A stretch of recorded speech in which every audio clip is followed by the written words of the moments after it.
নমস্কার, আপনারা দেখছেন বাংলা নিউজ এক্সপ্রেস। এই মুহূর্তে সবচেয়ে বড় খবর, লোকসভা নির্বাচন শেষ হতেই কল্যাণীতে সিআইডি হানা, গ্রেপ্তার এক।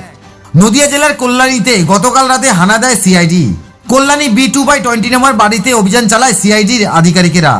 রাতভর চলে অভিযানে গ্রেপ্তার করা হয় ওই বাড়ির মালিক শঙ্কর বিশ্বাসকে। বাজেয়াপ্ত করা হয় তার মোবাইল ফোন ও একাধিক নথিপত্র। তবে কি কারণে এই অভিযান, কেনই বা শঙ্কর বিশ্বাসকে গ্রেপ্তার করা হলো, তা পরিষ্কার করেনি সিআইডির আধিকারিকেরা। এই বিষয়ে লোকাল থানা থেকে শুরু করে কেউ জানেন না।